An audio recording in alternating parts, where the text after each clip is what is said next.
हम बात कर रहे थे एनालाइजिंग मार्केटिंग इन्वायरमेंट की, तो हमने पहले इन्वायरमेंट को डिफाइन किया कि इन्वायरमेंट क्या होता है।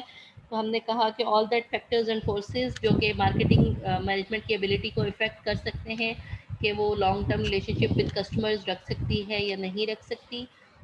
तो वो इन्वायरमेंट का पार्ट बनते हैं। Environments are of two types, micro environments भी हो सकते हैं एंड मैक्रो इन्वायरमेंट्स भी हो सकते हैं। माइक्रो इन्वायरमेंट्स जो हैं वो स्मॉल लेवल इन्वायरमेंट को हम कहते हैं, या environment closer to the company, या फिर वो environment which can be controlled, तो हम कहते हैं कि ये माइक्रो इन्वायरमेंट है। और मैक्रो इन्वायरमेंट जो है which is beyond the control of the company, तो हम कहते हैं कि ये मैक्रो इन्वायरमेंट है। पहले भी हमने क्लास में एक दिन बात की थी, तो हमने इसको एक्सटर्नल और इंटरनल इन्वायरमेंट कहा था। इंटरनल इन्वायरमेंट हमने कहा था कि वो इन्वायरमेंट या वो फैक्टर्स जो कंपनी के कंट्रोल में होते हैं उनको हम इंटरनल कहते हैं, इंटरनल फैक्टर्स कहते हैं। और वो फैक्टर्स जो कंपनी के कंट्रोल में नहीं होते, या इन्वायरमेंट के वो फैक्टर्स जो कंपनी के कंट्रोल में नहीं होते हैं, उनको हम एक्सटर्नल फैक्टर्स कहते हैं। So basically external factors are macro environment and internal factors are micro environment. अब micro environment means internal factors, और वो that factors which are closer to the company which can be controlled, तो ऐसे environment को हम micro environment कहते हैं। और macro environment means all those factors which are beyond the control of the company, beyond the control of company आना चाहिए था, तो उनको हम कहते हैं कि ये माइक्रो इन्वायरमेंट है। तो हम वन बाय वन स्टडी करेंगे। आज हम माइक्रो इन्वायरमेंट के फैक्टर्स और फोर्सेस को स्टडी करेंगे, और मैक्रो इन्वायरमेंट हम नेक्स्ट क्लास में करेंगे। तो माइक्रो इन्वायरमेंट में जो फैक्टर्स आते हैं उसमें सबसे पहले है company itself, then suppliers, then marketing intermediaries,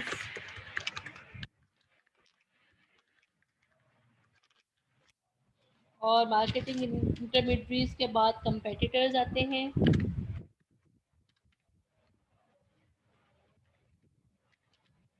और कंपेटिटर्स के बाद जो है वो है कस्टमर्स।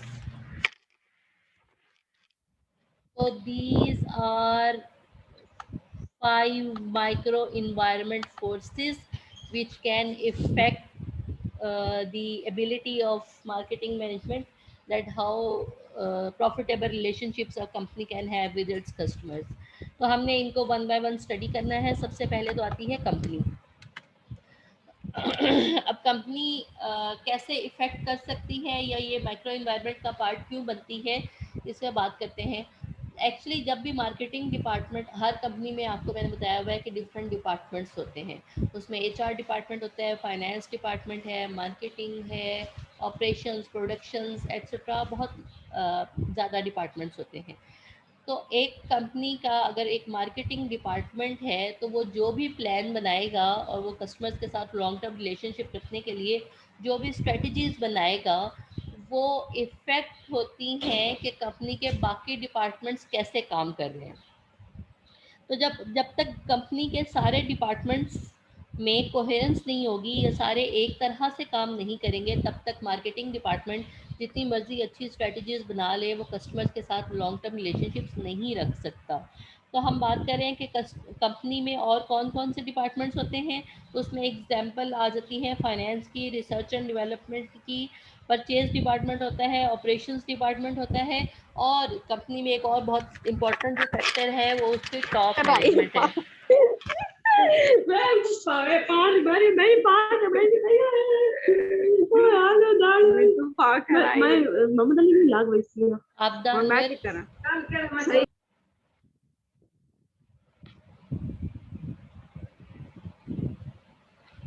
ओके, तो हम बात कर रहे थे माइक्रो इन्वायरमेंट की। माइक्रो इन्वायरमेंट में मैंने कहा कि डिफरेंट 5 फैक्टर्स आते हैं जो माइक्रो इन्वायरमेंट का पार्ट होते हैं, और वो कंपनी की स्ट्रेटजीज को इम्पेक्ट कर सकते हैं। जिसमें से सबसे पहला फैक्टर जो है कंपनी है। कंपनी के जो मार्केटिंग के अलावा दूसरे डिपार्टमेंट्स हैं, जिसमें टॉप मैनेजमेंट सबसे ज़्यादा इम्पोर्टेंट है, रिसर्च एंड डेवलपमेंट का डिपार्टमेंट होता है, फाइनेंस डिपार्टमेंट है। ये सारे डिपार्टमेंट्स मिल के कंपनी के मार्केटिंग डिपार्टमेंट को इफ़ेक्ट कर सकते हैं, या मार्केटिंग डिपार्टमेंट जो है, जो वो स्ट्रेटजीज बना रहा है, उसको इफ़ेक्ट कर सकते हैं। तो हम कहते हैं कि कंपनी जो है ये मार्केटिंग डिपार्टमेंट के लिए माइक्रो इन्वायरमेंट का रोल प्ले करती है, और एक मार्केटिंग डिपार्टमेंट सक्सेसफुल होगा या नहीं होगा in developing long term relationship with the customers, तो उसका बहुत ज़्यादा रोल उसमें कंपनी के दूसरे डिपार्टमेंट्स का भी होता है कि वो उसको कितना ज़्यादा सपोर्ट कर रहे हैं। कंपनी के बाद जो दूसरा इम्पोर्टेंट माइक्रो इन्वायरमेंट का पार्ट है या फैक्टर है, वो सप्लायर्स है। सप्लायर्स जो हैं ये बहुत इम्पोर्टेंट लिंक क्रिएट करते हैं between customer company and the customers.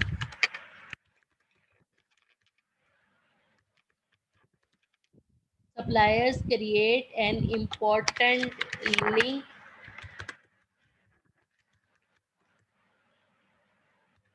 between company and the customers. Important link कैसे क्रिएट करते हैं, इम्पॉर्टेंट लिंक कैसे क्रिएट करते हैं कि सप्लायर्स का काम क्या होता है, या सप्लायर्स कौन होते हैं।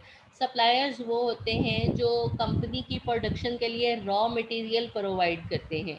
सपोज किसी भी चीज़ की मैन्युफैक्चरिंग कंपनी है, सपोज मिल्क पैक मैन्युफैक्चरिंग है, ये नेस्ले वाले हैं, तो उनके सप्लायर्स कौन हैं? उनके सप्लायर्स वो लोग हैं जिन्होंने डेयरी फार्म्स बनाए हुए हैं गाय और भैंसों के। तो वो गाय और भैंसों के जिनके डेयरी फार्म्स हैं, वो नेस्ले के लिए सप्लायर्स हैं। वो जितना अच्छा मिल्क प्रोवाइड करेंगे, नेस्ले के रिलेशनशिप्स कम नेस्ले जो एक कंपनी है उसके रिलेशनशिप्स उसके कस्टमर्स के साथ उतने ही अच्छे होंगे। तो suppliers are basically a very important link point between company and customers. Suppliers अगर अच्छे हैं, अच्छा मटेरियल प्रोवाइड करते हैं, तो मार्केटिंग डिपार्टमेंट अपने कस्टमर्स के साथ लॉन्ग टर्म बेनिफिशियल रिलेशनशिप्स रखने में कामयाब होगा। लेकिन अगर सप्लायर्स जो हैं वो आपको रॉ मटेरियल अच्छा प्रोवाइड नहीं करते, तो कंपनी अच्छी मैन्युफैक्चरिंग या अच्छी प्रोडक्शन नहीं कर सकती।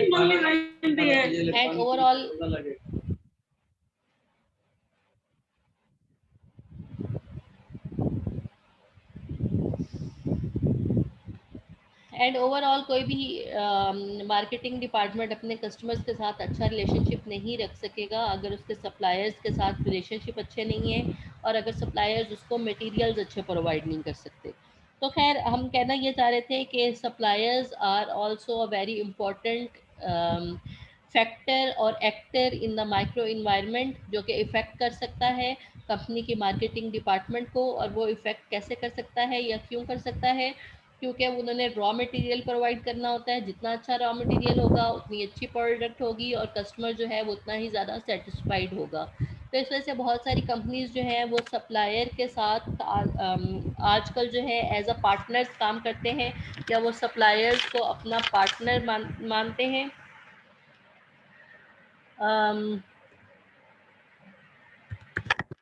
Suppliers as partners. तो कंपनीज जो हैं जहाँ अपने एम्प्लॉयज़ के लिए, यहाँ बुक में कुछ एग्जांपल दी हुई है कुछ कंपनीज की, कि जब वो अपने डिपार्टमेंट या अपनी कंपनी के लोगों के लिए डिफरेंट ट्रेनिंग सेशंस अरेंज करती है, वहाँ वो सप्लायर्स के लिए भी डिफरेंट ट्रेनिंग सेशंस अरेंज करती है, उनको सप्लायर्स को डिफरेंट इंसेंटिव्स देती है, क्योंकि वो सप्लायर को सिर्फ सप्लायर नहीं मानती, वो सप्लायर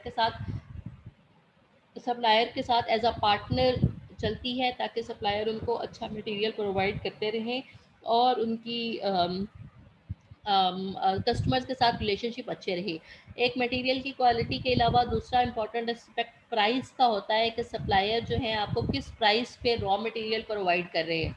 अगर सप्लायर जो है अपना मटेरियल रॉ मटेरियल जो है वो एक्सपेंसिव कर देंगे, वो महंगा कर देंगे, तो कंपनी को अपनी प्रोडक्ट की प्राइस बढ़ानी पड़ेगी, कस्टमर को प्रोडक्ट्स महंगी मिलेंगी, तो कस्टमर का और कंपनी का रिलेशनशिप जो है वो इफ़ेक्ट होता है।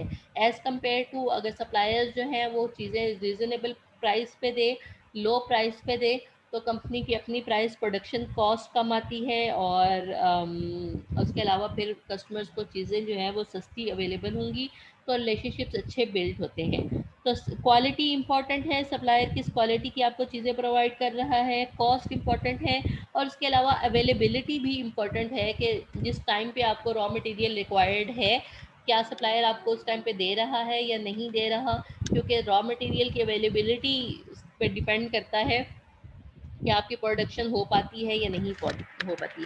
तो जो रॉ सप्लायर है वो तीन चीज़ों के लिए इम्पोर्टेंट है। एक तो अवेलेबिलिटी ऑफ रिसोर्सेज या रॉ मटेरियल सप्लायर ने करनी होती है, उसके अलावा कॉस्ट ऑफ रॉ मटेरियल की वजह से इम्पोर्टेंट है, और last but not the least जो हम पहले बात कर रहे थे, कॉस्ट है, अवेलेबिलिटी है and quality, quality of raw material जो है ये इम्पोर्टेंट है।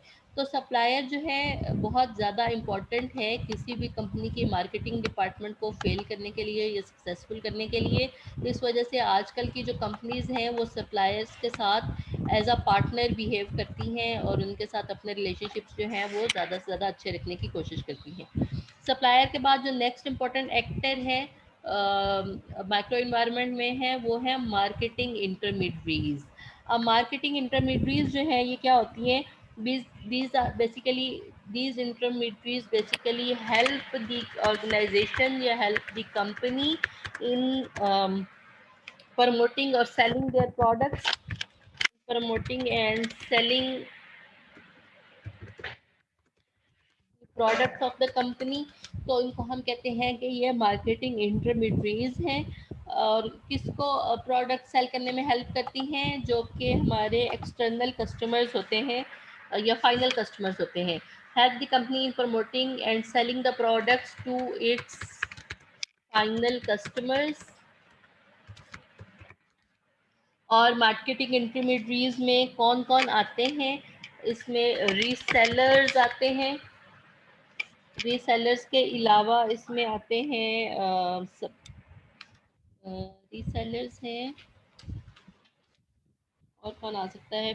फिजिकल डिस्ट्रीब्यूटर्स हैं,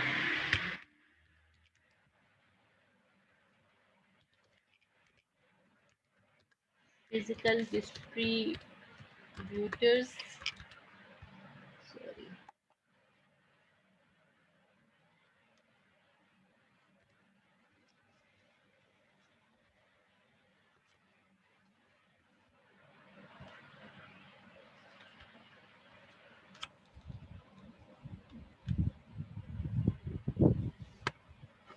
और कौन हो सकता है मार्केटिंग इंटरमीडियरीज में? फाइनेंशियल इंटरमीडियरीज भी आ सकती हैं।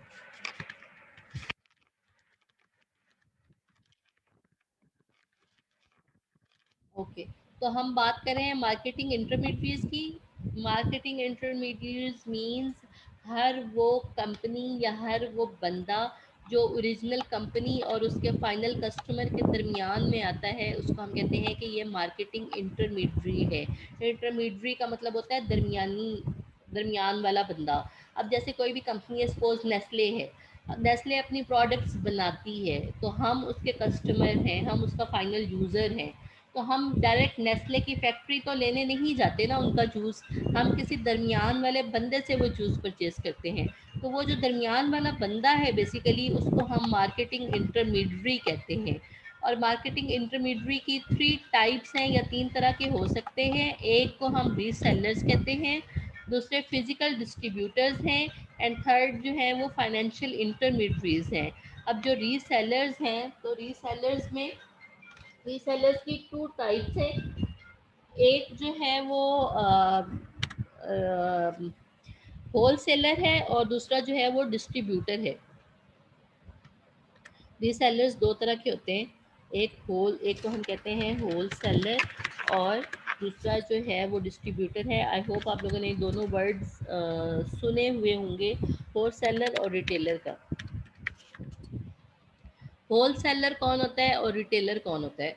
जो एक्चुअली मार्केटिंग चैनल में होता ये है कि कंपनी जब अपनी प्रोडक्शन कर लेती है और वो अपने पास सारा स्टॉक जमा कर लेती है, तो कंपनीज के पास जाते हैं होल सेलर्स। होल सेलर्स वो होते हैं जो बल्क में चीज़ें खरीदते हैं, जो बहुत ज़्यादा क्वांटिटी में ख़रीदते हैं, उनको हम होल सेलर्स कहते हैं।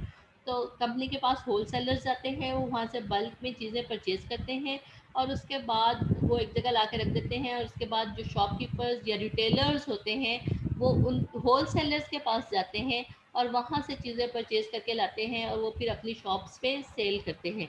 अगर हम एग्जांपल ले लें, फॉर एग्जांपल झांग की क्लॉथ मार्केट को ले, तो ये अपनी चीज़ें खरीदने के लिए कपड़ा खरीदने के लिए फैक्ट्रियों में नहीं जाते, क्लॉथ फैक्ट्री में कि मैं फ़लाँ क्लॉथ फैक्ट्री में जा रहा हूँ चीज़ खरीदने के लिए, फ़लाँ क्लॉथ फैक्ट्री में जा रहा हूँ। ये सारे लोग फैसलाबाद में जाते हैं और फैसलाबाद की जो होलसेल मार्केट है ये वहाँ से परचेज़ करते हैं। हर शहर में होलसेल मार्केट अवेलेबल होती है, हर बड़े शहर में। तो रीसेलर्स वो कंपनीज़ या वो लोग हैं जो कंपनी की बनाई हुई चीज़ को आगे किसी और को सेल करते हैं, और उसमें 2 एग्ज़ाम्पल्स हैं, एक होलसेलर्स हैं और दूसरे रिटेलर्स हैं। आम जो शॉपकीपर हैं जो हमारे इर्द-गिर्द मौजूद हैं वो रिटेलर्स कहलाते हैं, और होलसेलर्स वो होते हैं जो बहुत ज़्यादा बल्क में चीज़ें परचेज़ करते हैं और रिटेलर्स को सेल करते हैं। कंपनी होलसेलर्स को चीज़ें सेल करती है, होलसेलर रिटेलर को चीज़ें सेल करता है, और रिटेलर जो है वो आगे हमें या कस्टमर को या एंड यूज़र को चीज़ें सेल करता है। तो इनके ये रीसेलर्स जो है ये बहुत ज़्यादा इम्पैक्ट रखते हैं कंपनी के मार्केटिंग डिपार्टमेंट में। अब कंपनी प्रोडक्शन चाहे जितनी मर्जी अच्छी कर ले, अगर उसके होलसेलर और रिटेलर अच्छे नहीं हैं और वो कस्टमर को सेटिस्फाई नहीं कर सकते, वो चीज़ें टाइम पे प्रोवाइड नहीं करते, वो अपना कमीशन बीच में बहुत ज़्यादा रखते हैं, और भी बहुत सारे फैक्टर्स हो सकते हैं। तो ये रीसेलर्स जो है ये बहुत ज़्यादा इम्पोर्टेंट एक्टर है जो कंपनी के मार्केटिंग मैनेजमेंट डिपार्टमेंट की वो इफ़ेक्ट कर सकता है, या उनकी स्ट्रेटजीज़ को इफ़ेक्ट कर सकता है, या कस्टमर्स के साथ कंपनी के जो रिलेशनशिप्स हैं उनको इफ़ेक्ट कर सकता है। तो ये रिसेलर्स थे। रिसेलर्स के बाद जो आते हैं वो है फिज़िकल डिस्ट्रीब्यूटर्स। फिज़िकल डिस्ट्रीब्यूटर्स जो हैं उसमें एग्जांपल आ जाती है, आपने देखा होगा अक्सर ये कोका कोला की वैन जो है वो लेके फिर रही होती है क्रेट्स को, जो डिफरेंट जगहों पे वो सप्लाई कर रही होती है। तो वो फिज़िकल डिस्ट्रीब्यूटर्स कहलाते हैं, जो अपनी प्रोडक्ट लेके और उसको खुद फिज़िकली डिस्ट्रीब्यूट करते हैं डिफरेंट जगहों पे। तो उनको हम फिज़िकल डिस्ट्रीब्यूटर्स कहते हैं। इनका बहुत ज़्यादा इम्पैक्ट होता है कंपनी की मार्केटिंग डिपार्टमेंट की एक्टिविटीज़ पे या स्ट्रेटजीज़ पे। उसके बाद फाइनेंशियल इंटरमीडियरीज़ हैं। फाइनेंशियल इंटरमीडियरीज़ में आते हैं बैंक्स, या बैंक्स ही कह लें। तो बैंक्स का बहुत ज़्यादा इम्पैक्ट आता है क्योंकि इन्होंने लेन देन में बहुत ज़्यादा पार्टिसिपेट करना होता है। अगर ये चेक जल्दी क्लियर नहीं करते, जल्दी पेमेंट प्रोवाइड नहीं करते, तो इनका भी बहुत ज़्यादा इम्पैक्ट आता है। ओके, रीसेलर दोबारा बता देती हूँ, आप फाइनेंशियल इंटरमीडियरीज सुन लें। फाइनेंशियल इंटरमीडियरीज में एग्जांपल मैंने दी है बैंक की, कि बैंक का बहुत ज़्यादा इम्पोर्टेंट रोल होता है कंपनी की मार्केटिंग को सक्सेसफुल बनाने में, क्योंकि बैंक्स वो चैनल होते हैं जिनके थ्रू पेमेंट आनी और जानी होती है। तो अगर बैंक्स जो हैं वो आपकी पेमेंट को डिले करते हैं और कंपनी को सपोज़ कहीं क्रेडिट चाहिए या लोन चाहिए और वो प्रोवाइड नहीं करते, या डिफरेंट रोल्स हैं बैंक्स के जो कंपनी के साथ उन्होंने परफॉर्म करने होते हैं। अगर बैंक्स अपना रोल अच्छा परफॉर्म नहीं करेंगे तो कंपनी का मार्केटिंग डिपार्टमेंट को इशू होगा कस्टमर्स के साथ लॉन्ग टर्म रिलेशनशिप्स को बिल्ड करने में। रीसेलर्स किसी ने कहा है, दोबारा बता दें। रीसेलर्स वो होते हैं जो कंपनी से उनकी चीज़ें या प्रोडक्ट्स परचेज करके एंड तक कस्टमर्स तक पहुंचाते हैं। मैं इसको समझाने के लिए आपको एग्जांपल दे रही थी कि सपोज़ मुझे नेस्ले मिल्क पैक चाहिए, तो नेस्ले मिल्क पैक ख़रीदने के लिए मैं नेस्ले की फैक्ट्री में नहीं जाती, मैं किसी एक रीसेलर के पास जाती हूँ। रीसेलर वो पर्सन है जिसने नेस्ले से चीज़ें परचेज़ करके रखी हुई हैं और वो आगे दूसरों को सेल कर रहा है। तो 2 तरह के रीसेलर्स होते हैं, एक होलसेलर है और दूसरा रिटेलर है। होलसेलर वो होता है जो बल्क में, जो बहुत ज़्यादा क्वांटिटी में चीज़ें परचेज़ करता है और वो आगे शॉपकीपर्स को सेल करता है, तो उसको होलसेलर कहते हैं। और हमारे जो आम शॉपकीपर्स हैं जिनसे हम चीज़ें परचेज़ करते हैं उनको हम रिटेलर कहते हैं। तो रिटेलर और होलसेलर दोनों मिलके रीसेलर, रीसेलर मींस दोबारा से वही चीज़ सेल करने वाला जो कंपनी कर रही है। अब कंपनी ने एक दफ़ा चीज़ सेल कर दी होलसेलर को, होलसेलर आगे वही चीज़ रिटेलर को सेल करेगा और रिटेलर वही चीज़ हमें सेल करेगा जो कि हम एंड के कस्टमर या यूज़र हैं। तो रीसेलर्स जो हैं वो बहुत ज़्यादा इफ़ेक्ट कर सकते हैं मार्केटिंग डिपार्टमेंट। एक चीज उसमें रह गई है, वो है marketing service agency. Marketing service agency जो हैं वो भी बहुत ज़्यादा इम्पैक्ट रखती हैं मार्केटिंग डिपार्टमेंट को, मार्केटिंग डिपार्टमेंट पे या उनकी स्ट्रेटजीज़ पे। सपोज मार्केटिंग डिपार्टमेंट जो है उसने स्ट्रेटजी बनाई कि हमने एडवर्टाइज करना है, हमने न्यूज़पेपर में और टीवी पे एडवर्टीजमेंट्स चलानी है। तो कंपनी एडवर्टीजमेंट्स खुद नहीं बनाती, उसके लिए वो किसी एक थर्ड पार्टी को हायर करती है, जिसको हम मार्केटिंग सर्विस एजेंसीज कहते हैं। वो किसी और कंपनी को कॉन्ट्रैक्ट देगी कि आप हमें ऐड बना दें, जो हमने टीवी पे चलाने हैं, जो न्यूज़पेपर पे चलाने हैं। तो जिसको ये कॉन्ट्रैक्ट देगी ऐड बनाने का, उनको हम मार्केटिंग सर्विस एजेंसीज कहते हैं। और ये भी बहुत ज़्यादा रोल है, अगर ऐड अच्छा बना हुआ होगा तो ही कस्टमर अट्रैक्ट होता है और वो टीवी पे ऐड देखता है और उसके बाद उस चीज़ को परचेज़ करने के बारे में सोचता है। अगर ये मार्केटिंग सर्विस एजेंसीज अपना काम अच्छा परफॉर्म नहीं करेंगी तो उसका अल्टीमेट इफ़ेक्ट जो है वो मार्केटिंग डिपार्टमेंट में आएगा कि वो अपने कस्टमर्स के साथ लॉन्ग टर्म रिलेशनशिप्स या प्रॉफिटेबल रिलेशनशिप्स रखने में कामयाब नहीं हो सकेगा। उसके बाद नेक्स्ट जो है कंपेटिटर्स हैं। कंपेटिटर्स का भी बहुत ज़्यादा इम्पैक्ट आता है। कंपेटिटर्स का इम्पैक्ट बहुत ज़्यादा होता है क्योंकि हर कंपनी अपनी नज़रें हर टाइम कंपेटिटर्स पे रखती है कि वो क्या परफॉर्म कर रहे हैं, वो कौन सी प्रोडक्ट बना रहे हैं, और उसके अकॉर्डिंगली वो अपनी स्ट्रेटजीज़ बनाती हैं।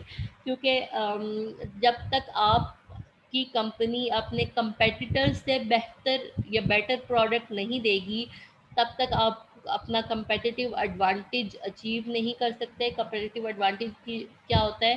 कंपेटिटिव एडवांटेज होता है कि आप अपने कंपेटिटर्स से कैसे बेहतर हैं। आपके कस्टमर्स कंपेटिटर की प्रोडक्ट्स को छोड़ के आपकी प्रोडक्ट्स क्यों परचेज करें, उसको हम कंपेटिटिव एडवांटेज कहते हैं।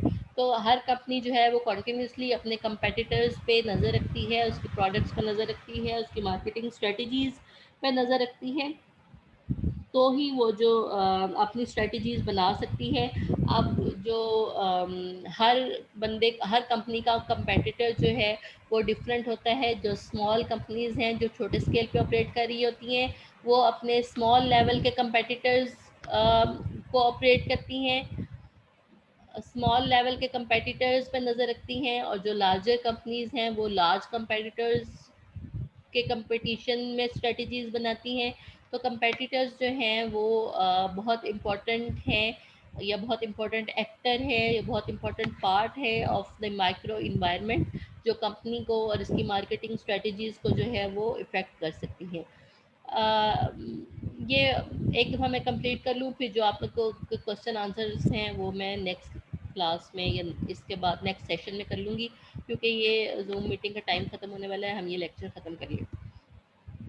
नेक्स्ट जो इम्पोर्टेंट एक्टर है ऑफ माइक्रो इन्वायरमेंट वो कस्टमर्स हैं। अब कस्टमर्स तो आपको पता है बहुत ही ज़रूरी है। कस्टमर्स को ही देख के हम सारी स्ट्रेटजीज़ बनाते हैं कि कस्टमर्स क्या चाहिए, कस्टमर्स को उनकी नीड्स, वांट्स एंड डिमांड्स क्या हैं।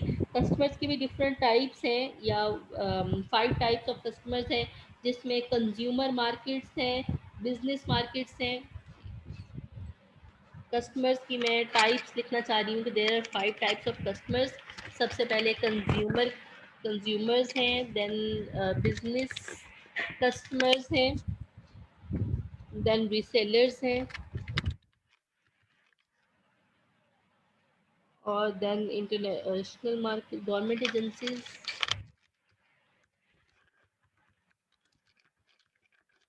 और उसके बाद इंटरनेशनल मार्केट्स। मैं ये कहना चाह रही हूँ कि किसी भी कंपनी के जो कस्टमर्स हैं उनकी 5 टाइप्स हैं। सबसे पहले तो कंज्यूमर्स हैं। कंज्यूमर्स वो होते हैं जो उस प्रोडक्ट को लेके खुद यूज़ करते हैं, तो वो कहते हैं ये हमारी कंपनी के कंज्यूमर हैं, कंज्यूम करते हैं, खुद यूटिलाइज करते हैं चीज़ों को, तो वो कंज्यूमर कहलाते हैं। कुछ कंपनीज या कुछ हमारे कस्टमर्स ऐसे होते हैं जो हमारी प्रोडक्ट को परचेज करके अपनी आगे वाली प्रोडक्ट में यूज़ करते हैं बनाने के लिए, तो उसको हम कहते हैं ये हमारे बिजनेस कस्टमर्स हैं। कंज्यूमर वो होते हैं जो खुद अपनी पर्सनल यूज़ में चीज़ को ले आते हैं। बिजनेस कस्टमर वो होते हैं जो हमारी चीज़ को परचेज करते हैं, अपनी जो प्रोडक्ट बना रहे हैं उसमें यूज़ करते हैं और उसके बाद उसको आगे सेल करते हैं, तो हम कहते हैं ये हमारे बिजनेस कस्टमर्स हैं। इसकी एग्जांपल मैं देती हूँ, सपोज शायद आपको ज़रा ज़्यादा बेहतर क्लियर होगा। ऑलिव्स, ऑलिव्स का पता है, जो हम पिज़्ज़ा बड़े शौक से खाते हैं, उसमें वो जो ब्लैक कलर के गोल गोल लगे हुए होते हैं उनको हम कहते हैं ये ऑलिव्स हैं। अब होता ये है कि ऑलिव्स के फॉर्म्स हैं, जैसे हर चीज़ की प्रोडक्शन होती है, फ्रूट्स के फॉर्म्स होते हैं, वैसे ही ऑलिव्स के फॉर्म हैं। अब अगर ऑलिव्स के फॉर्म से कोई बंदा जाके परचेज करता है एक ऑलिव्स की बोतल घर में यूज़ करने के लिए, और वो उसको घर में ही यूज़ करता है, तो वो हमारा कंज्यूमर है। लेकिन अगर ब्राइट डे वाले जाके उसको परचेज करते हैं ऑलिव्स की बोतल को, तो उन्होंने इसलिए परचेज करने हैं क्योंकि उन्होंने पिज़्ज़ा पे लगाने हैं और उस पिज़्ज़ा को आगे सेल करना है, तो हम कहेंगे ये हमारे बिजनेस कस्टमर्स हैं। लेकिन अगर वही बिजनेस कस्टमर्स जो हैं उनको हम रीसेलर भी कह सकते हैं। रीसेलर तब कह सकते हैं जब ब्राइट डे वाले वो बोतल वहाँ से परचेज करके लाएं और अपनी शेल्फ में रख दे फॉर रीसेलिंग पर्पसेस, तो हम कहते हैं ये रीसेलर हैं। बिजनेसेस में और रीसेलर में डिफरेंस है कि बिजनेस वाले आपकी प्रोडक्ट को अपनी प्रोडक्ट में यूज़ करके फिर सेल करते हैं, और रीसेलर्स जो हैं आपकी प्रोडक्ट को एज इट इज़ सेल कर देते हैं। गवर्नमेंट एजेंसीज भी आपका कस्टमर हो सकती हैं। गवर्नमेंट एजेंसीज ऐसे कस्टमर होती हैं कि गवर्नमेंट आपकी प्रोडक्ट को परचेज करके आगे सब्सिडी पे या फ्री पब्लिक को प्रोवाइड कर सकती हैं अकॉर्डिंग टू देयर नीड्स। और इसी तरह कुछ इंटरनेशनल कंपनीज जो हैं वो भी हमारा कस्टमर हो सकती हैं अगर हम इंटरनेशनल मार्केट में ऑपरेट कर रहे हैं। तो ये कुछ फैक्टर्स थे जो कि हमारे माइक्रो इन्वायरमेंट का पार्ट बनते हैं, जो कि इफ़ेक्ट कर सकते हैं हमारी कंपनी को और हमारी कंपनी के मार्केटिंग डिपार्टमेंट को, कि वो कस्टमर्स के साथ कितना लॉन्ग टर्म रिलेशनशिप रख सकते हैं या नहीं रख सकते। और माइक्रो इन्वायरमेंट वो इन्वायरमेंट है जो क्लोज़र टू द कंपनी है, जिसको कंपनी कंट्रोल कर सकती है। तो आप देख लें इन सारी चीज़ों को कंपनी जो है वो कंट्रोल कर सकती है। कंपनी अपने डिपार्टमेंट्स को कंट्रोल कर सकती है, कंपनी अपने सप्लायर्स के साथ रिलेशनशिप को बेहतर अच्छा रख सकती है या बुरा रख सकती है। कंपनी मार्केटिंग इंटरमीडिएट्स के साथ रिलेशनशिप को कंट्रोल कर सकती है कि रिलेशनशिप कंपनी के अपने मार्केटिंग इंटरमीडिएट्स के साथ, या वो लोग जो उसको एड्स बना के दे रहे हैं उनके साथ रिलेशनशिप्स कैसे हैं। अपने कंपेटिटर्स के साथ रिलेशनशिप को मैनेज कर सकती है, उनसे अच्छी प्रोडक्ट्स बना सकती है, उनसे बुरी प्रोडक्ट्स बना सकती है, और कस्टमर्स के साथ रिलेशनशिप को मैनेज कर सकती है। तो ये वो फैक्टर्स हैं जो कंपनी के कंट्रोल में हैं, कंपनी के नज़दीक हैं, इस वजह से हम इनको माइक्रो इन्वायरमेंट कहते हैं। इस लेक्चर का टाइम ख़त्म होने वाला है, मैं आपको दोबारा लिंक शेयर करती हूँ, फिर जो भी आपके क्वेश्चंस होंगे इससे रिलेटेड उसको आंसर कर दूँगी। इस लेक्चर का लिंक भी मैं आपको शेयर कर दूंगी, और इसी से रिलेटेड एक और अच्छा लेक्चर मुझे मिला था, उसका लिंक भी मैं आपको शेयर कर देती हूँ। आई होप ये टॉपिक आप लोगों को क्लियर हो गया होगा। कोई क्वेश्चन है तो मैं जूम का लिंक दोबारा शेयर करती हूँ, आप लोग अपने क्वेश्चन पूछ सकते हैं। ओके।